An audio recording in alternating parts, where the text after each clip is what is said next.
Algumas pessoas me perguntaram, alguns amigos queridos da Casa do Coração, conversando comigo, observaram que eu gosto muito de falar sobre as passagens de Jesus, sobre as parábolas de Jesus, né? E realmente eu gosto sim. Mas eu me embaso não só no Evangelho, mas numa leitura complementar que eu vou trazer para vocês aqui agora, tá? O que ajuda muito para a gente entender as parábolas e a passagem de Jesus são dois livros que são parábolas terapêuticas. Não sei se está aparecendo aí ou se está ao contrário. São as parábolas terapêuticas de Alírio de Cerqueira Filho. O livro também que fala bastante sobre as passagens de Jesus, mas ele já tem um olhar mais para o lado da psicologia, que é Jesus e o Evangelho à luz da psicologia profunda. Esses livros e mais o livro do Haroldo Dutra, que é o livro Parábolas de Jesus, Texto e Contexto, eles ajudam muito a gente a entender, a gente a se aprofundar um pouco mais nas parábolas de Jesus e também nas passagens de Jesus. Seria aqui até uma literatura complementar para o nosso tema de estudo hoje, né? Que é o atirai a primeira pedra aquele que não estiver em pecado. Uma das passagens de Jesus que quanto mais a gente lê, mais a gente observa que tem aprendizado nas linhas e nas entrelinhas, né? Vou esperar mais um minutinho, já falamos da água, já falamos da leitura complementar. Então temos mais um minutinho para as pessoas chegarem. Espero que estejam todos bem. Adoro quando aparece a Ana Cleia aí na telinha. Esse nome já me traz um pouquinho mais de segurança. O nervoso bate sempre, anos e anos de nervoso batendo nessa hora. Mas na certeza que estamos sendo todos bem amparados pelos guias da Casa do Coração. Bom ter todos aí. Boa noite.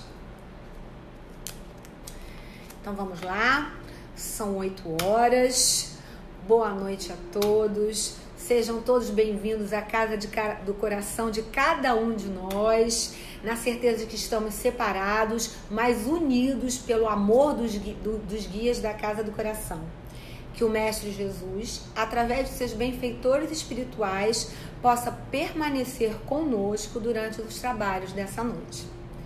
E o tema que a gente traz para a nossa reflexão hoje, ele está no Evangelho, no Novo Testamento, no Evangelho de João, no capítulo 8, do versículo de 3 a 11, e no Evangelho segundo o Espiritismo, no capítulo 10, Bem-aventurados misericordiosos, tá? No item 13. E tem como tema, atirai a primeira pedra aquele que não tem nenhum pecado. E essa história foi contada para nós, está no Novo Testamento, por João. Haroldo Dutra diz que João Evangelista, o mais jovem de todos os apóstolos, aquele que acompanhou Maria durante todo o Calvário e durante todo o martírio e continuou com Maria até depois divulgando a Boa Nova, era de todos os apóstolos o mais poeta. Ele usava para descrever as passagens de Jesus palavras que continham muitos significados. Para quê? Para induzir a gente a ler e refletir. Não só refletir, mas também contemplar a passagem de Jesus. E é João que conta para nós essa passagem de Jesus, que começa quando Jesus acabou de fazer a sua oração no Monte das Oliveiras.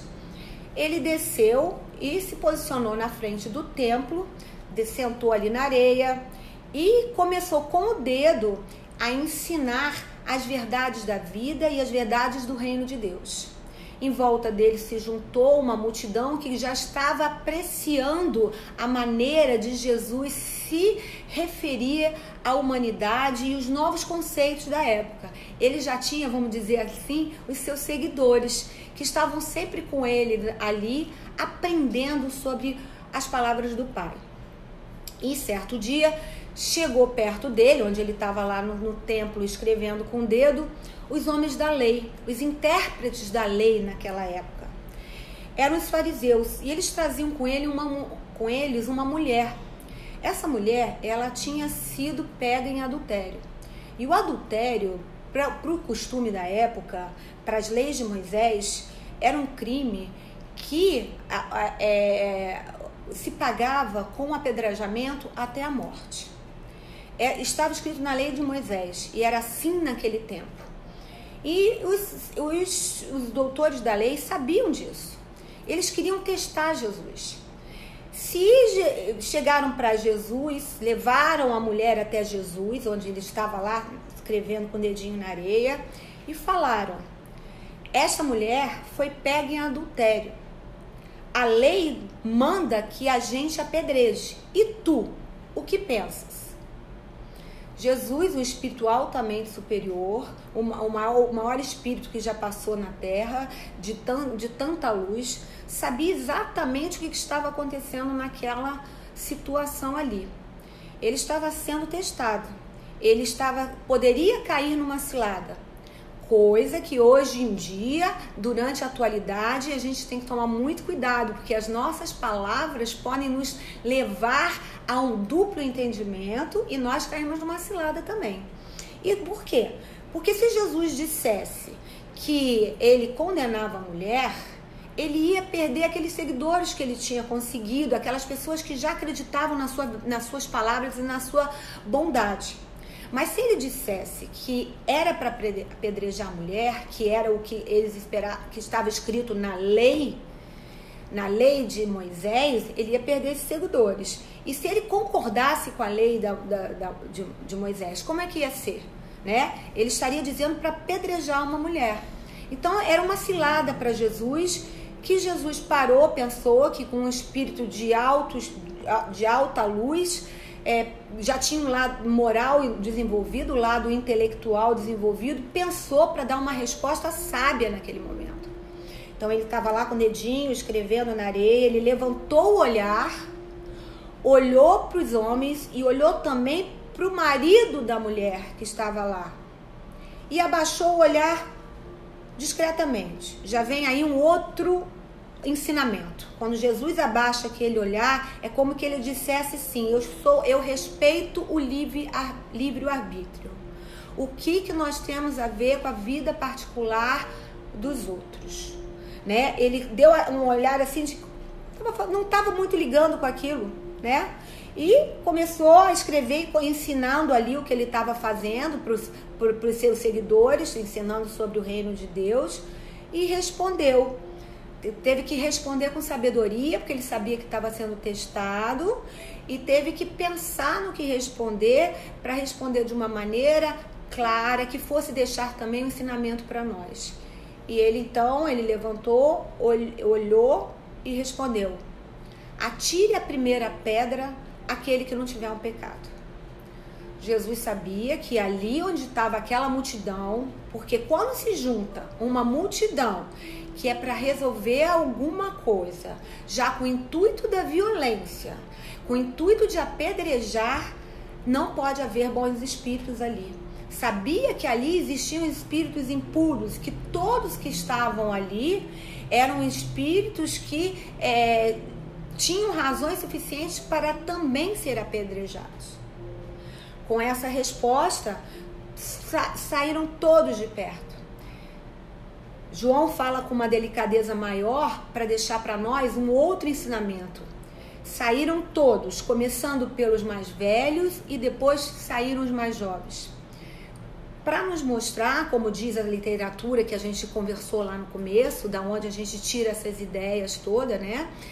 Para nos mostrar que quanto mais velhos nós somos, mais vivências nós temos, mais tentações nós passamos, maior a chance de nós cairmos nas tentações. Então os velhos, provavelmente aqueles que já se sentiam mais culpados, tiveram mais oportunidade de aprendizado, foram os primeiros a sair, ficando os mais jovens.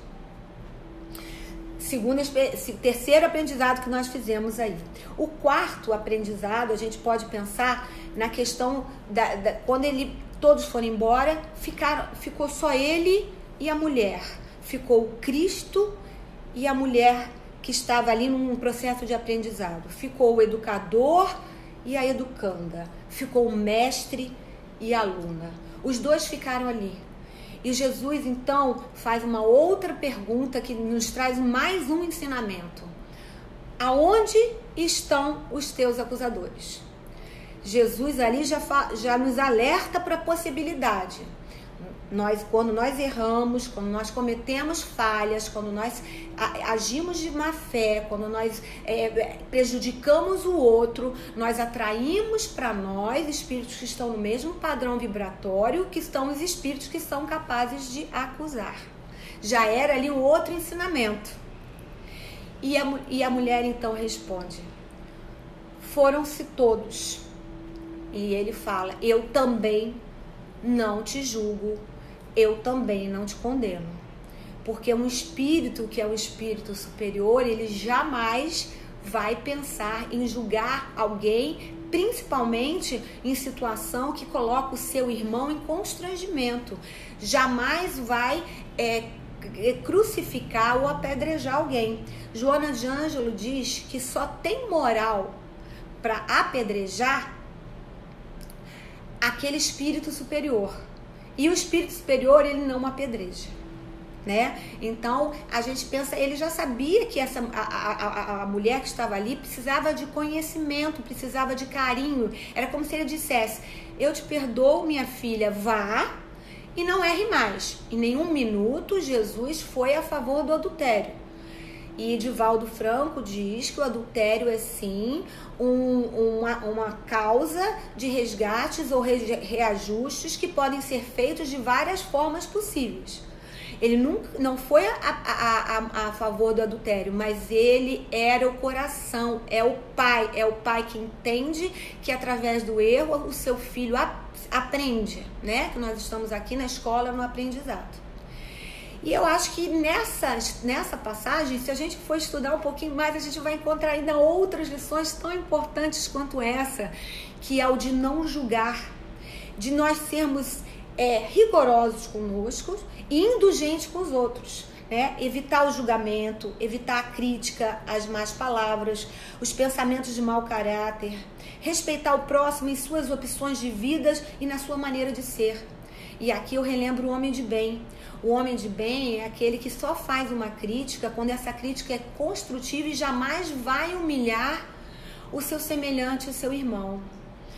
O espírito superior, ele vai procurar sim fazer justiça, mas uma justiça através de buscar provas, de conhecer a situação, nunca antes julgando, sem saber realmente o que está acontecendo. E aí eu lembro a história da Dona Maria, porque todos nós temos um pouquinho da história da Dona Maria. Nós estamos aqui e somos todos Dona Maria. Dona Maria era uma senhora que morava numa casa de vila, e na casa dela, a cozinha, a janela da cozinha, dava exatamente para o varal da vizinha. E toda vez que ela ia lá lavar sua louça, fazer os seus afazeres de casa, a vizinha estava pendurando uma roupa no varal. Ela pendurava a roupa no varal e a Dona Maria olhava para ela na janela e falava: nossa, mas essa senhora não sabe lavar roupa, a roupa que ela pendura no varal tá toda suja. E passava outro dia, a mesma coisa acontecia. Toda vez que essa senhora ia pendurar a roupa, Dona Maria falava que ela não sabia lavar roupa. Até que um dia Dona Maria resolveu que ela ia falar com a senhora, né? Se meter, entrar na vida do outro, ir lá dizer que ela não sabia lavar uma roupa direito. Só que quando ela foi abrir a janela emperrou. Aí ela passou a mão na vidraça, a vidraça estava toda suja. E quando ela limpou a vidraça dela ficou limpa e a roupa da Dona Maria que estava lá do outro lado não era suja. Quem estava suja era a vidraça da Dona Maria, né? Mais ou menos todos nós conhecemos ou somos um pouquinho de Dona Maria. Nós olhamos primeiro para os erros dos outros, nós julgamos os outros, nós crucificamos os outros sem olhar os nossos erros. E era mais ou menos isso que estava acontecendo lá no templo de Jesus. Estavam todos querendo apedrejar uma mulher que estava em erro sim, mas nenhum deles percebeu que poderia ter os erros também, né? sobre essa questão, eu acho que a indulgência, o não julgamento são os itens mais importantes em relação ao aprendizado dessa passagem de Jesus. E quando Kardec ele pergunta aos espíritos o verdadeiro sentido da palavra caridade, os espíritos respondem: caridade é a benevolência para com todos, indulgência com as perfeições dos outros e perdão das ofensas. É um significado bem interessante para a caridade e que a gente pode aplicar aqui nessa passagem de Jesus, né? Que todos aqueles que queriam apedrejar, que eles pudessem se colocar no lugar da mulher e pensar que todos ali teriam certo motivo para ser apedrejados também. Mas olha só, muitas vezes a gente faz a pergunta: o que aconteceu com a mulher adúltera? Eu acho que muitos de nós já fez essa pergunta: o que aconteceu com a mulher adúltera? O que aconteceu com ela depois que Jesus disse que não tinha mais como condená-la, que Jesus não crucificava, que Jesus não condenava?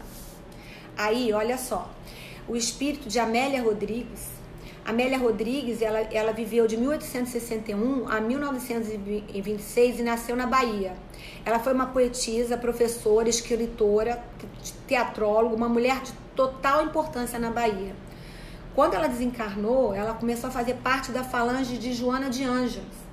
E ela vem trazendo várias mensagens e poemas através da psicografia de Divaldo Franco sobre a mulher adúltera. E no livro Caminho com Jesus, ela conta dessa forma o que aconteceu com a mulher adúltera depois daquele dia. Naquela noite mesmo, a mulher adúltera foi procurar o mestre e abriu seu coração. Contou suas fraquezas, o abandono do marido que vivia em noitadas. Ela reconhecia seu erro e que nada desculpava a sua atitude de ser adúltera. E que estava muito preocupada, pois não podia contar com mais ninguém. Todos haviam abandonado. O mestre lhe indicou uma mudança, pois Jerusalém não era um lugar para recomeço. Na despedida, Jesus a confortou e disse: há sempre um lugar no rebanho para as ovelhas que retornam e desejam avançar. Onde quer que vás, estarei contigo, e a luz da verdade sempre brilhará à frente, clareando o seu caminho. 10 anos se passaram e vamos encontrar a nossa personagem em uma casa humilde, onde recebia enfermos e abandonados. Ela construiu um pouso de amor, como ela mesmo chamava, e não esqueceu jamais a passagem com o mestre. Se tornou uma divulgadora da Boa Nova, falava sobre o Cristo e seus ensinamentos, enquanto limpava e cuidava das feridas dos doentes. Assim, ela estava se redimindo perante a lei da causa e efeito. Isso é importante. Foi a maneira encontrada por ela para se redimir do erro cometido. Mas faltava a reparação final para pagar a sua consciência. O ato praticado 10 anos atrás faltava compensar o ofendido. Amélia Rodrigues continua narrando. Certa noite, trouxeram até a mulher um homem desfalecido e com muitas feridas, totalmente deformado. Ela então tratou as feridas, ofereceu alimento energizante e em seguida ofereceu uma mensagem falando de Jesus. Emocionado, o homem confessa que conheceu Jesus num fatídico dia em Jerusalém e desde então sentiu um sentimento amargo pelo mestre. Guardava terrível raiva, porque o mestre havia salvado sua esposa adúltera, mas para ele não havia falado nada, nenhuma palavra de consolo. Confessou que o tempo tinha feito ele meditar sobre o quanto tinha errado com aquela esposa e que havia procurado ela por toda Jerusalém sem êxito e que agora não tinha mais força, pois a doença havia lhe retirado as energias. A mulher reconhece então o esposo e, sem dizer nada quem era, disse a ele: Deus é amor e Jesus o mestre. Por isso, ele nunca está longe daqueles que o querem e lhe procuram. Eu acho linda essa mensagem. Muito obrigada pela oportunidade. Paz, muita paz a todos. Vamos agora.